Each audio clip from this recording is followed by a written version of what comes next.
It's 11:40 p.m. in Shizuoka, Japan, and a commuter named Hasumi steps onto a local train. But after settling in, she notices something wrong. The train, which usually stops every 5 to 8 minutes, has been rolling continuously for over 20. Hasumi never made it home that night. She left behind no physical evidence, no eyewitnesses, and no body. All we have is a frantic, real-time log of her messages posted to a late-night internet message board as she tried to figure out where the train was taking her. The terror of her story comes from how mundane the setup is. We all rely on the invisible clockwork of modern transit. When you step onto a train, you trust it to stop. Hasumi's nightmare begins the exact moment that reliable everyday infrastructure simply breaks down, trapping her in a steel box speeding into the dark. Treating Hasumi's internet thread as a chronological log allows us to map her specific claims against a verified timeline and geography. By stripping away the supernatural atmosphere and testing her specific geographic and technological claims against the real world, the most famous ghost story on the internet begins to unravel. The audit starts with her very first message. Hasumi claims she boarded a private railway out of Shin Hamamatsu Station, and that the train ran for 20 straight minutes without a single stop or drop in its speed. This map shows the physical track lines of the Shizuoka rail network, starting from Shin Hamamatsu Station.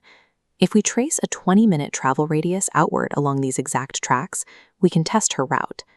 That radius covers a highly dense network. Dozens of local stations sit on those lines.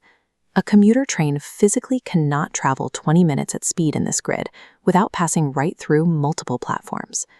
In the operational reality of a modern transit grid, a train bypassing that many scheduled stops doesn't just go unnoticed.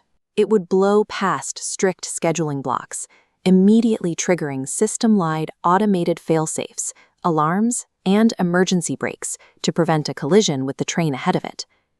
Despite this, Hasumi writes that the train finally slows down and leaves her at an unmapped, completely empty platform. The station sign is written with a kanji character that translates directly to devil, Kisaragi Station. Before she even steps off the train, the strict physical infrastructure of the Shizuoka rail grid proves that the first hour of her journey is both geographically and operationally impossible. Once stranded on the platform, Hasumi's situation worsens. She posts that she gets a point error when trying to load a map on her phone. Her parents can't find Kisaragi on any directory, and when she desperately calls 911, the operator allegedly dismisses her as a prankster and gets angry. To understand what's happening here, we have to look at the hardware she was actually using. Hasumi's original posts date back to the early 2000s, meaning she was relying on early Japanese feature phones and a mobile internet service called iMode. This situation creates a glaring technological paradox. Through iMode, Hasumi manages to maintain a continuous cell signal, strong enough to write and upload paragraph-long updates to an active internet forum, responding to other users in real time.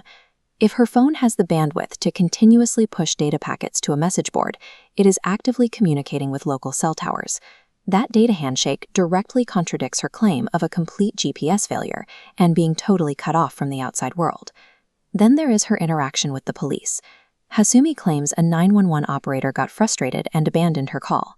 Standard emergency dispatch protocols strictly forbid operators from hanging up on frantic, lost individuals. Furthermore, because she had that active data connection, dispatchers could have easily traced her ping to the nearest recognizable cell tower to establish a search radius. The very cellular network she used to broadcast her terrifying isolation to the internet would have simultaneously provided authorities with her exact coordinates. With her phone dying, Hasumi decides to walk down the tracks to find help.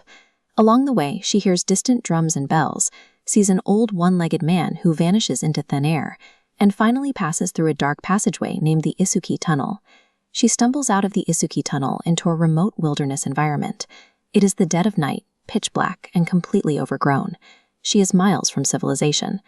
Then comes the final twist. At this unmapped, desolate tunnel exit, a kind stranger is simply waiting in a car. He offers her a ride to a nearby business hotel in the mountains. Logistically, this encounter makes zero sense. A random civilian vehicle has absolutely no reason to be idling at an off-grid railway tunnel deep in the mountains at 3 in the morning. In her final posts, Hasumi writes that the driver has stopped talking to her and is muttering bizarre things to himself. He drives her toward a location he calls Hina before her battery finally runs out, ending the thread forever. The physics of the Shizuoka grid, the cell data paradox, and the driver's improbable timing do not align with reality. This audit shows the story was built to exploit the limitations of a message board rather than the laws of geography. These factual errors reveal the author's strategy. They weren't building a map, they were building a trap for our shared sense of security. The legend endures because it challenges our reliance on the modern world, asking what happens when the systems we trust to get us home safely simply stop responding.